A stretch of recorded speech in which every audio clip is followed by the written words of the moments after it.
அஸ்ஸலாமு அலைக்கும் ஃப்ரெண்ட்ஸ். இன்றைக்கி நம்மளுடைய ரெசிபி என்னென்னா உருளைக்கிழங்கு பொரியல் ரெடி பண்ண போகிறோம். இந்த பொரியல் வந்து பருப்பு ரசம் சாதத்துக்கு ரொம்பவே சூப்பராக இருக்கும்.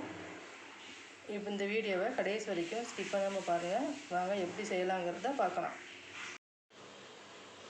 உருளைக்கிழங்கு பொரியலுக்கு தோல் சீவி சுத்தம் பண்ணி எடுத்திருக்கேன். இதை வந்து நீல வாக்கில் நம்ம கட் பண்ணிக்கலாம். ஃப்ரெஞ்ச் ஃப்ரை நம்ம பொரிக்கும் போது கட் பண்ணுவோம்ல, அது மாதிரி கட் பண்ணிக்கிடுவோம். இந்த மாதிரி கட் பண்ணிக்கிறணும். நீல வாக்கில் இந்த மாதிரி இதே மாதிரி எல்லாத்தையும் கட் பண்ணியாச்சு. இப்போ வாங்க தாளித்து விட்டுறலாம். எண்ணெய் நல்லா சூடாயிடுச்சு. கொஞ்சமாக கடுகு வெடிக்கவும் பல்லாரி, நான் வந்து பெரிய சைஸ் பல்லாரி நீல வாக்கில் கட் பண்ணிவிட்டேன். இதையும் சேர்த்துடலாம். இப்போ வந்து 2 பச்சை மிளகா குட்டி குட்டியாக கட் பண்ணிவிட்டேன். இதையும் சேர்த்துடலாம். கொஞ்சம் கருவேப்பிலை, எல்லாத்தையும் நல்லா வதக்கிட்டுக்கணும். ரொம்ப வதங்க வேண்டாம், 2 வதக்குனா போதும்.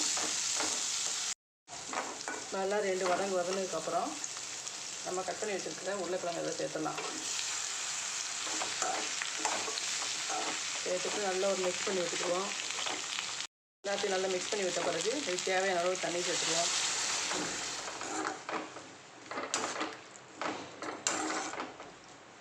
தண்ணி சேர்த்துட்டு இதுக்கு தேவையான அளவு உப்பு,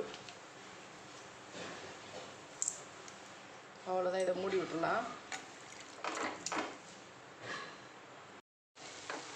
தண்ணி எல்லாம் நல்லா வற்றி கிழங்கு வெந்துருச்சு. இது கூட வந்து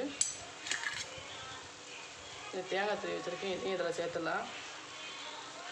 சேர்த்துட்டு எல்லாத்தையும் நல்லா ஒரு மிக்ஸ் பண்ணி விட்டுருவோம்.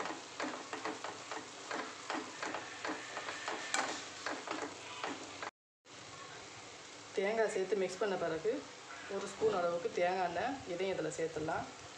சேர்த்துட்டு எல்லாத்தையும் நல்லா மிக்ஸ் பண்ணி விட்டுட்டு நம்ம அடுப்பு ஆஃப் பண்ணிடலாம்.